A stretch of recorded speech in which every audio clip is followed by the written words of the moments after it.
Welcome to Chapter 2. In this chapter we discuss programming the Msp430 in C using Code Composer Studio. We begin by taking a quick look at TI's support ecosystem. Starting in the upper right-hand corner, we see that TI provides a rich set of development tools. In this course, we'll spend much of our time working with Code Composer Studio and the Launchpad target board. But there are a great many more tools, such as the various optimizers and advisors. To name just a few, the Optimizing C compiler, the Grace driver library, GUI, and the ULP advisor, that is, ultra low power advisor. In the upper left-hand corner, we have runtime software. This bubble includes code that you can use to build your own programs.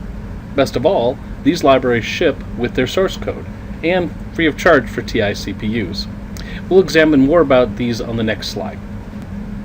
Lastly, the lower item highlights the rich community of support for TI's products through the forums, EDE pages, wikis, in-person and online training. In fact, that's probably where you found this training. TI provides a layered approach to software. We've taken this approach for two reasons. One, we realize different people approach their work in different ways.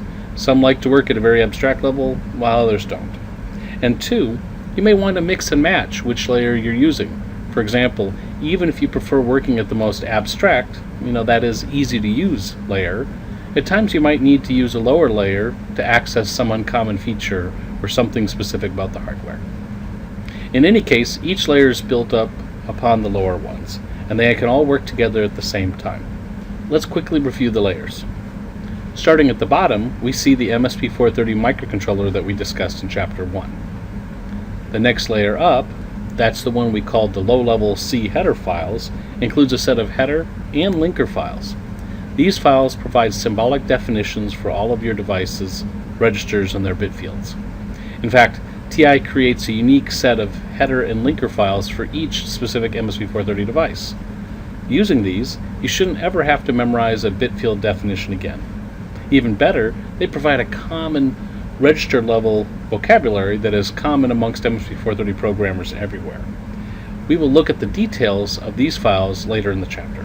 The next layer is called TI Wares, as this layer is available for many different TI processors. In our case, the actual product is called Msp430ware. The driver library, or driverlib, we sometimes call it, is one of the main components of Msp430ware. We'll be examining and playing with driver library throughout this course. We'll jump into this starting in the next chapter. Finally, at the top of the slide we see Energia. Energia is the name for the Arduino port that runs on TI processors. It's the most abstract library and is the easiest to use. Actually, if you're familiar with working with Arduino, you probably already know that it's really just a C library that runs with C and C++ framework. In any case, we'll explore all the fun of Energia in Arduino in a later chapter. Next, let's briefly review some of the development tools that are available for the Msp430. The Msp430 is supported by a vast set of development tools. Here we examine four options. First, the Msp430 is well supported by IAR systems. IAR is the benchmark in the industry. In fact, their compiler is the most efficient option available today. Even though it's a more expensive option than the others, it's a very popular one. If you want to try them out, IAR provides a free option that is time or code size limited. TI's Code Composer Studio, or CCS for short, is another full-featured development suite. Like IAR, TI provides a full-function evaluation of their tool set. Starting with CCS version 6, though, TI now includes the new GNU GCC compiler. When selecting this compiler option, rather than the TI compiler, you can use CCS for free and without code size limitations. Even if you choose to purchase the full version so that you can gain access to TI's Optimizing C compiler with an unlimited code size, you still don't have to spend much money for the product. We'll explore CCS in much more detail in the rest of this chapter and in the upcoming lab exercises. Energia, the Arduino port for the Msp430, provides another free tool set for you to choose from. It's a community-based project utilizing the GCC compiler. The Energia IDE provides the same look and feel as you would find with Arduino. The big limitation of Energia's and Arduino's IDE is that they don't provide the ability to single step through your code or set breakpoints. But starting with CCS version 6, we now solve that problem by letting you import and debug Energia sketches. That's a big plus if you want to take Energia, that is Arduino, to the next level. Finally, we show the open source column. You can use the GNU tools as well as Msp430 debug from the command line or call them from gmake. Next, we quickly review some of the web-based community and support options. I'm a big fan of TI's Processors Wiki. Just go to processors.wiki.ti.com for a wealth of information on all of TI's processors and microcontrollers. In fact, we've highlighted 2 of the items on the screen capture of the wiki site. First, being you're in the Msp430 class, you might find the Msp430 section of the wiki interesting. Also, if you scroll towards the bottom of the wiki page, you'll find the training homepage. Clicking that link takes you to the hands-on training for TI embedded processors. You can see that at the top of this slide. This page features many of the courses developed by TI's Technical Training Organization, also known as the TTO. Clicking the link for the Msp430 training then takes you to the workshop's homepage. Again, this is likely where you found these course materials that you're going through right now. We conclude the support topic by glancing at the E2E forums. Here's a place where you can get answers to your processor, tools, and software questions. In fact, while TI applications folks staff the various forums, answering questions and providing support, you'll find that the Msp430 community at large provides a great many answers and opinions. Our Msp430 users are just as knowledgeable and passionate about this wonderful CPU as we are. The final item in our ecosystem discussion addresses a question which we often get from students. Where can I go for more information? This list is by no means exhaustive, but these are 2 highly recommended texts. I've read a good portion of the first book by John Davies and found it an excellent way to learn more about the Msp430. The book is a couple of years old now, so it doesn't discuss TI's latest devices, but the information is so darn good. To tell the truth, the basic lessons don't vary much anyway. But here's to hoping that one day John will come out with an updated edition. A colleague of mine recommended the second book we've shown here. I haven't had the opportunity to review that one yet, but I'm hoping to one of these days. In any case, here are 2 good options for you to take your Msp430 knowledge to another level. Next, let's turn to examining Code Composer Studio itself. First, let's start off with the question, CCS is an IDE. What does IDE mean? Okay, officially IDE stands for Integrated Development Environment. But personally, I like the definition Integrated Debugger and Editor, because that's what it really ends up being. We can edit and build our code in the same tool that we use to debug our code. CCS is actually based on the open source Eclipse framework. There's a large consortium of companies that make and contribute to Eclipse. So if you've already used an Eclipse-based tool before, you've probably already got a good handle on Code Composer Studio. In either case, you'll get a chance to learn more about Eclipse as well as some of the TI CCS extensions in this chapter. We begin the functional overview with a quick look at the flow of code from the text editor to the debugger.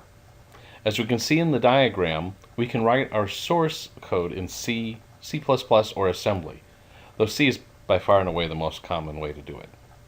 When we hit the build button in CCS, the compiler creates assembly code, which is then turned into object code by the assembler, and finally, the linker stitches together all of our object code into a single executable program.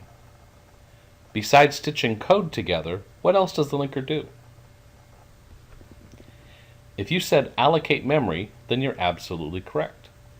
As the linker combines our object files, as well as any libraries that we've included, into our executable output file, it assigns memory addresses to all the symbols that we defined in our program. That's one of the beautiful features of C. We can represent various elements like variables using symbols, and we don't really need to worry about things like specific addresses. Later on, the linker handles that chore for us then. In order to assign the right addresses, though, you need to supply a linker command file to the linker. In this case, we show it as user.cmd. Thankfully, though, TI provides one of these for us whenever we create a new project inside of CCS. Later on, in the chapter on non-volatile memory, we'll dig into the linker command file with a bit more detail. One last comment on this slide is the .map file. This is a report created by the linker which tells you which addresses it assigned to everything in your program. Among other uses, this is where we can find the size of our program. Before we look more closely at the debugging side of this diagram, we want to show you one more edit side feature. If you choose to use TI's real-time operating system, also known as TI RTOS, there are a couple of additional items you'll use. Fundamentally, TI RTOS is just a code library that provides a number of operating system functions.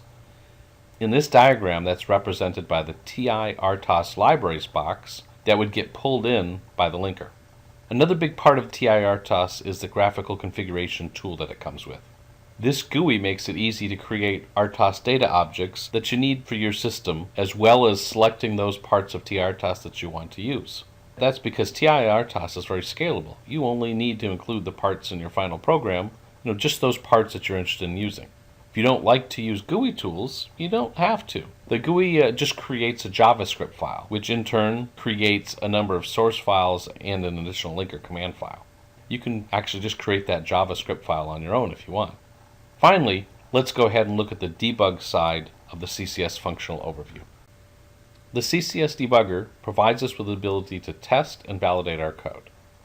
We'll look at many of its features in the upcoming lab exercises, such as single-stepping code, setting breakpoints, using watch windows, and so on. As we see here, the debugger is just an interface. It provides a convenient way to load and test our programs.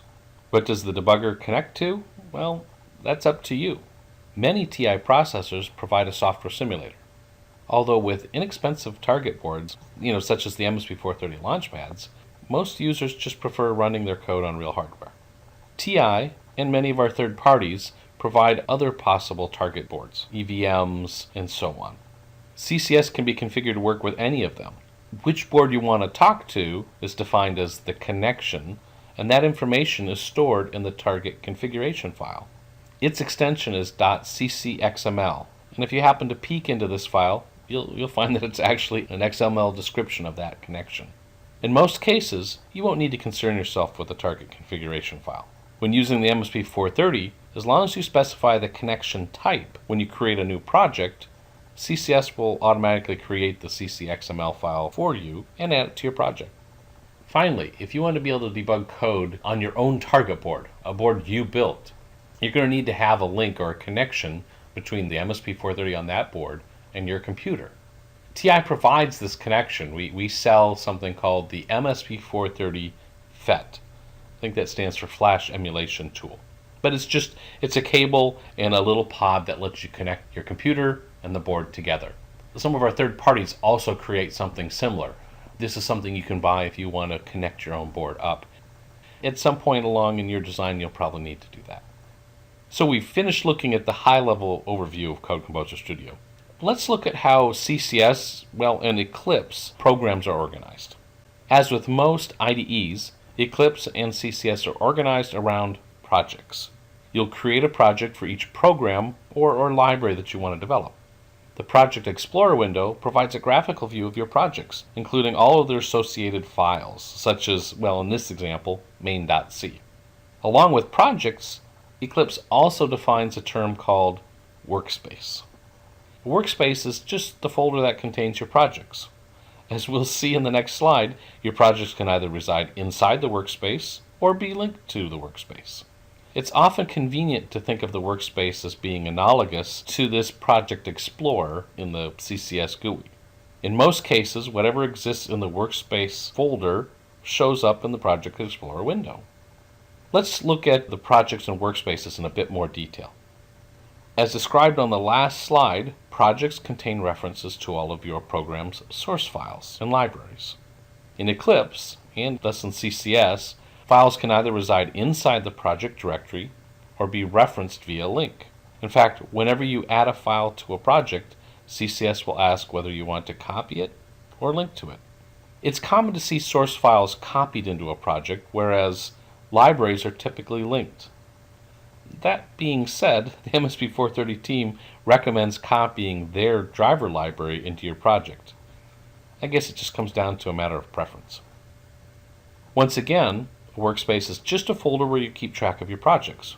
Whether the project folders are contained inside the workspace directory itself or found in an external folder that's linked into the workspace, Eclipse uses the workspace folder as a means of organization. Along with keeping track of projects, workspaces also contain workspace level preferences. Setting an Eclipse parameter in the workspace means that it's available to all the projects and you don't have to add it to each project individually. By the way, Eclipse lets you have as many workspaces as you want. A fact that you might have already deduced when starting CCS, since it asks you which workspace do you want to load, or in other words, which workspace do you want to use. In this workshop, we've decided to use just a single workspace. That actually works pretty well for us, and it lets us have all of our lab projects in a single workspace where we can reference between them. What I mean is you can go, oh, what did I do in that last project? You can go open it up and take a look at it. That's what it lets us do, and that's pretty convenient. Some people like to have one workspace per project. On the other hand, some people only ever create one workspace and everything goes in it.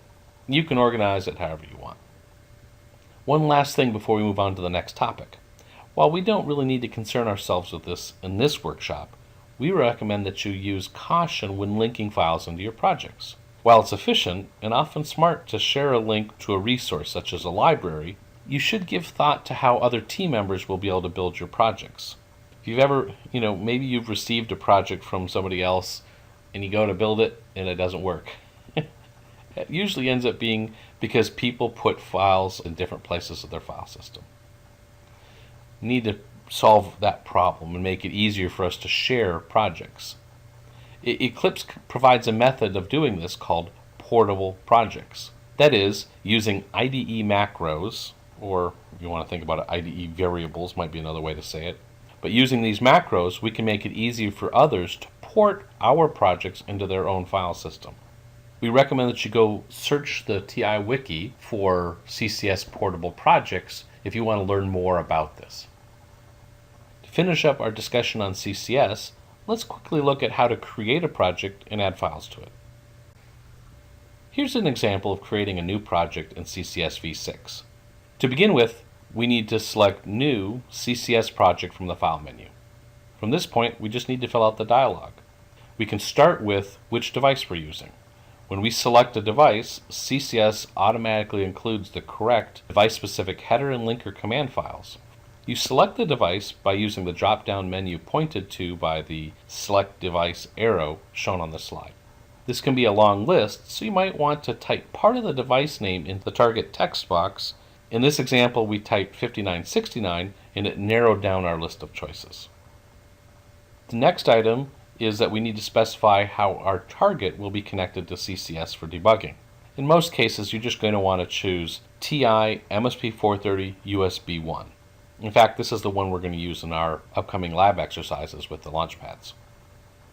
Third, you'll need to give your project a unique name. Eclipse requires that every project within a workspace has a unique name. Fourth, we need to tell CCS what type of project we're creating. In most cases, you're going to want to create an executable program, but you could also choose to build a library. Fifth, we need to tell CCS where we want our project to be created. By default, CCS will create a folder inside the workspace using the project's name. If desired, you can uncheck the default location, that default location checkbox, and pick another location. In this workshop, we'll create some projects inside the workspace, while others will uncheck this box and put them in a workshop lab folder. We'll give you instructions on how to do that in each of our lab exercises. Finally, CCS provides a number of project templates. These are useful starting points for your programs. Some create simple examples such as Hello World. Others, such as the TI RTOS templates, handle linking in all the required libraries and tools that you need to get these projects to build. Bottom line, if there's a template close to what you need to do, we recommend using it. It's easy to add files to your projects. In fact, there's a couple of different ways you can go about it. Here, we're showing that you can right-click on the project and select Add Files. Then, of course, you need to select the files you're interested in. And finally, CCS will ask you whether you want to copy the files into your project or just link to them. Note, if you select Link Files, you can specify the reference point. As we said earlier, you can make your projects portable by creating a custom reference point, that is, an IDE macro variable, for each directory of files or libraries that you add into your project. If you've already created these references, you can select them with the drop-down shown here. Again, this isn't something we're going to need to do in this workshop. We'll mostly just copy the files. Finally, you can add files to your projects in other ways. You can drag files onto the project using, Project Explorer and Windows Explorer, or within Windows Explorer, you could just add the files to the project folder. Whichever method you use, CCS should present you with that copy or link dialog that we show here. Before we jump into the lab exercise and start using CCS, we thought it might be good to cover a few hints when using TI's C compiler. As with most modern C compilers, the TI compiler provides upwards of 100 different build options. In most cases, you'll only need to use or know a few of these. That said, we recommend that you have somebody on your team review the Optimizing C Compiler User's Guide, just in case there's one of these minor features that could be useful for your projects. As we show here in the first option, if you specify which processor you're using, when you're creating a new project, CCS will automatically pick the appropriate processor options for you. All modern Msp430 devices provide you with 20-bit addressing. This lets the CPU use more than 64K of memory, should your processor include that much memory. The choice of code and data models will depend upon the amount of memory found on your specific device. Once again, CCS will choose an option for you based upon your target processor. The other two categories shown here have to do with debugging and optimization. Gone are the days where we had to explicitly turn on the debugger. That's just now turned on by default. Though if you want to be able to see how your compiler implemented your C code, you can turn on interlisting of C and assembly code. You may want to use the -SS option to do that. When optimizing your code, though, you may want to remove the -SS option, as this may inhibit the optimizer's capabilities. In this case, you could substitute the -K option in its place. This tells the compiler to keep the generated assembly file, but it just won't interlist it with the C code. If you want to use the optimizer, you do explicitly have to turn it on. This is done with the -O option. You can invoke the optimizer at any one of 5 different levels of aggressiveness. The higher the number, such as -03 and -04, the more aggressive. If code size is important to you, then you'll want to use the -MF option along with the optimizer. MF tells the compiler how concerned you are with code size versus code performance. Finally, CCS makes it easy to switch between debug and optimization, or what they call release, modes. To this end, they automatically include 2 sets of options in any new project you create. These sets of options are called configurations. How can we modify the compiler's build options and configurations? Well, let's turn to the next slide. You can modify the project's build settings and compiler options by opening the project properties. Do this by right-clicking on the project and selecting Properties. As we can see here, there are a number of different pages that are dedicated to various compiler options. One little hint though, when you change build options for one configuration, such as debug or release, it doesn't necessarily affect the other configurations. If you're changing options, you may need to replicate this change for each of the build configurations.